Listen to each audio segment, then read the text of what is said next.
Vegetable chop বানাবো বলে সবজি বার করতে গিয়ে দেখি গাজরটাই নেই। এরপর কি করব, দেখছি ফ্রিজে আছে একটা শুকনো বাঁধাকপি, সামান্য একটু বিট ছিল, সেগুলোকে গ্রেট করে নিয়েছি এবং তার সাথে নিয়েছি টমেটো কুচি আর কিছুটা আলু সেদ্ধ করে নিয়েছি, আর ধনে পাতা ছিল সেটাকেও কুচি করে নিয়েছি। এটা দিয়ে কি আদেও ভেজিটেবিল চপ তৈরি হবে না কি হবে আমি নিজেও জানি না। চলো আমি রান্না করি আর তোমরা দেখতে থাকো শেষ পর্যন্ত কি বানাই। এরপর কড়াইতে সর্ষের তেল গরম করে তেলের মধ্যে টমেটো কুচিটা অ্যাড করলাম। টমেটোটা একটু ভালো করে ভাজা হয়ে গেলে এর মধ্যে বাঁধাকপি কুচি এবং গ্রেট করে রাখা বিটটা দিয়ে দিচ্ছি। এরপর স্বাদ মতো লবণ এবং হলুদ গুঁড়ো দিয়ে খুব ভালোভাবে মিশিয়ে নিতে হবে।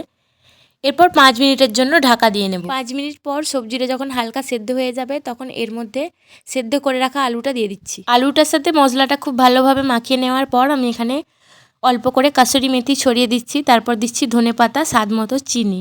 এরপর সব মশলাটা খুব ভালোভাবে মিশিয়ে নিচ্ছি। তারপর এখানে অ্যাড করছি বালি ভাজা বাদাম। আমি যেহেতু বালি ভাজা বাদাম অ্যাড করেছি তাই আর বাদামটা আগের থেকে ভেজে নিইনি। এরপর এখানে 2 রকমের মশলা অ্যাড করলাম, একটা হচ্ছে ভাজা মশলা আর একটা গুঁড়ো লঙ্কা। এরপর সামান্য গরম মশলা উপর থেকে ছড়িয়ে দিয়েছি। ঠান্ডা হয়ে যাওয়ার পর আলুটাকে খুব ভালোভাবে হাতের সাহায্যে চটকে মেখে নিয়েছি। এরপর একটা থালায় তুলে নিয়ে তার উপর থেকে আরেকটু ধনেপাতা কুচি ছড়িয়ে দিচ্ছি। এরপর ওখান থেকে পুরটা নিয়ে যেমন খুশি মতো করে শেপ দিয়ে নিতে পারো।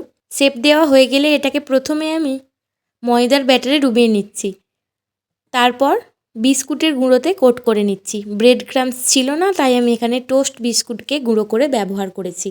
আমি 2 বার কোট করেছি, তোমরা চাইলে একবারও করতে পারো।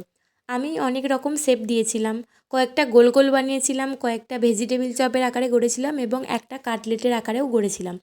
যেটা কাটলেটের মতো করেছিলাম সেটাই তোমাদেরকে ভেজে দেখাচ্ছি। প্রথমেই একটু ভয় ভয় করছিল, ভাবছিলাম যদি ভেতর থেকে ভেঙে যায় তাহলে কি হবে। তারপর দেখছি যে না, খুব ভালোভাবেই হচ্ছে। দেখো আমার চপ বা কাটলেট যাই বলো সেগুলো ভাজা হয়ে গেছে। এরপর তুলে পরিবেশন করে দেখাচ্ছি। বাড়িতে যখন কোনো দুষ্টু বাচ্চা সবজি খেতে চায় না তখন এইভাবে একটু হলেও সবজি খাওয়ানো যেতে পারে। যদিও তেল খাওয়া খুব একটা স্বাস্থ্যের পক্ষে ভালো না, একটু হলেও পেটে যাবে। তো দেখো ভেতরটা ভেঙে দেখাচ্ছি, খুব সুন্দর টেস্ট হয়েছিল। বাড়িতে না ট্রাই করলে বুঝতে পারবে না। তো আজকের ভিডিওটা এখানেই শেষ করছি, দেখা হচ্ছে পরের ভিডিওতে। এরকমই নিরামিষ এবং সুস্বাদু ভিডিও পেতে সাবস্ক্রাইব করো। রাধে রাধে।